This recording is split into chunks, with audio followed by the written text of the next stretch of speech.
Assalamualaikum warahmatullahi wabarakatuh.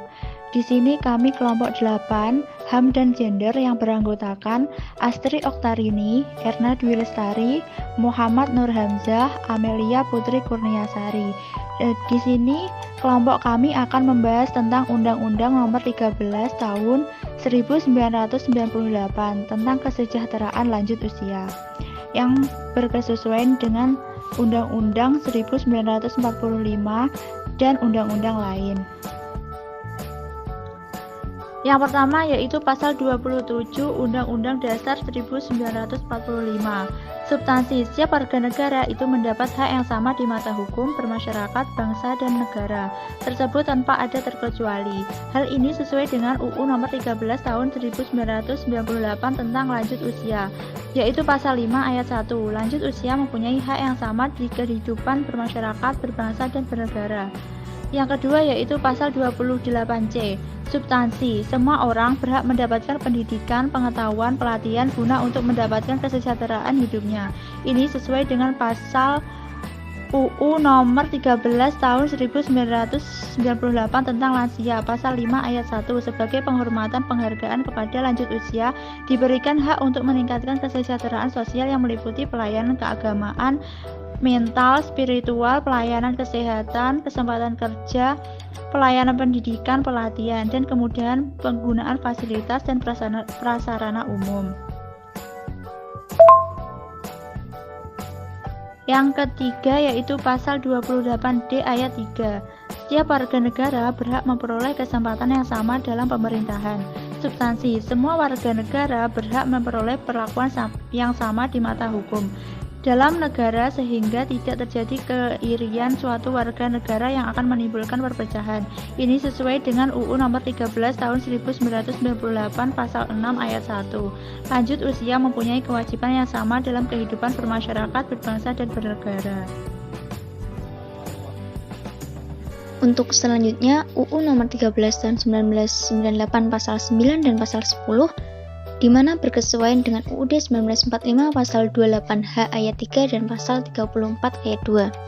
Adapun substansinya adalah dalam upaya peningkatan kesejahteraan sosial, negara mengembangkan sistem jaminan sosial bagi seluruh rakyat dan pemberdayakan masyarakat yang lemah dan tidak mampu sesuai dengan martabat kemanusiaan.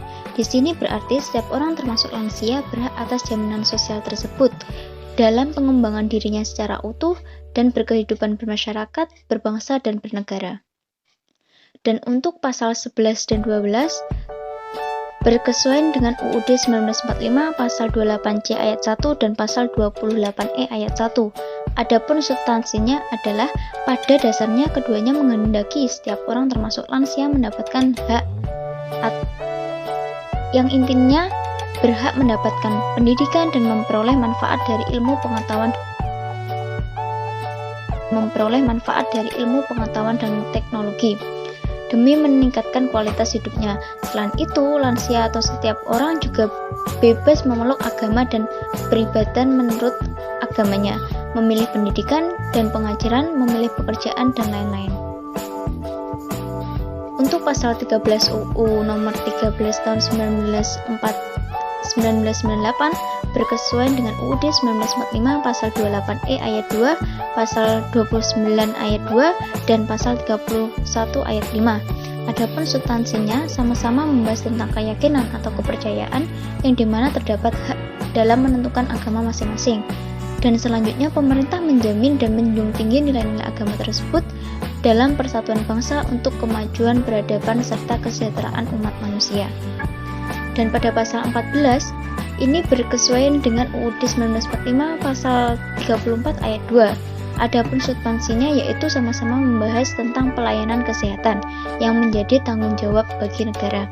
Dan pada pasal 14 UU Nomor 13 Tahun 1998 ini lebih dijelaskan secara rinci tentang pelayanan kesehatan bagi lansia.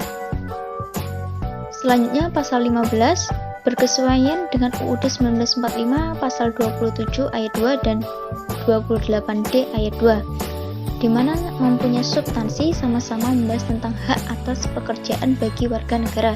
Kemudian dijelaskan lebih lanjut pada pasal ini, yaitu pasal 15 tentang adanya pelayanan kesempatan kerja bagi lansia.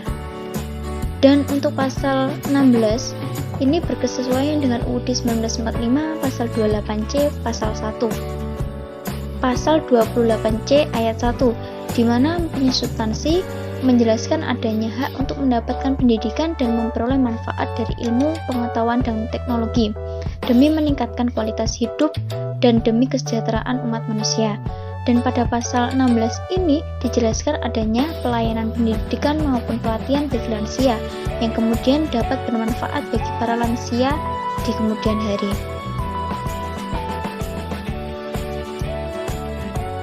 Pasal 26. Setiap orang atau badan atau organisasi atau lembaga yang dengan sengaja tidak melakukan pelayanan dalam rangka peningkatan kesejahteraan sosial sebagaimana dimaksud dalam pasal 14 ayat 4, pasal 19 ayat 2, dan ayat 3. Padahal menurut hukum yang berlaku baginya ia wajib melakukan perbuatan tersebut, diancam dengan pidana kurungan selama-lamanya 1 tahun penjara dan denda sebanyak-banyaknya 200 juta rupiah. Pasal 26 ini sesuai dengan UUD 1945 pasal 18 angka 28 Undang-Undang Nomor 11 Tahun 2020 tentang Cipta Kerja yang memuat baru pasal 71A ayat 1 Undang-Undang Nomor 27 Tahun 2007 tentang pengelolaan wilayah pesisir dan pulau-pulau kecil. Peraturan perundang-undangan lainnya yang mengatur atau membahas tentang lansia antara lain 1. Peraturan Pemerintah Nomor 43 Tahun 2004 tentang pelaksanaan upaya peningkatan kesejahteraan sosial lanjut usia. 2. Peraturan Menteri Kesehatan Republik Indonesia Nomor 25 Tahun 2016 tentang Rencana Aksi Nasional Kesehatan Lanjut Usia tahun 2016 sampai 2019. 3. Undang-Undang Nomor 39 Tahun 1999 tentang Hak Asasi Manusia. 4. Undang-Undang Nomor 11 Tahun 2009 tentang Kesejahteraan Sosial. 5. Peraturan Pemerintah Nomor 39 Tahun 2012 tentang Penyelenggaraan Kesejahteraan Sosial. 6. Peraturan Menteri Kesehatan Nomor 67 Tahun 2015 tentang penyelenggaraan pelayanan kesehatan lanjut usia di pusat kesehatan masyarakat. Pasal 17 ayat 1.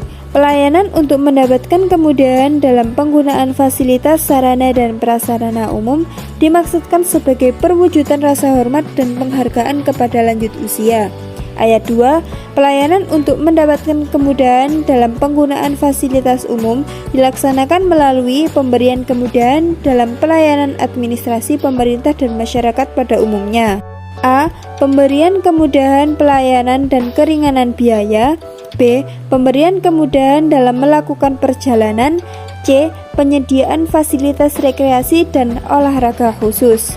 Ayat 3. Pelayanan untuk mendapatkan kemudahan dalam penggunaan sarana dan prasarana umum dimaksudkan untuk memberikan aksesibilitas terutama di tempat-tempat umum yang dapat menghambat mobilitas melanjut usia.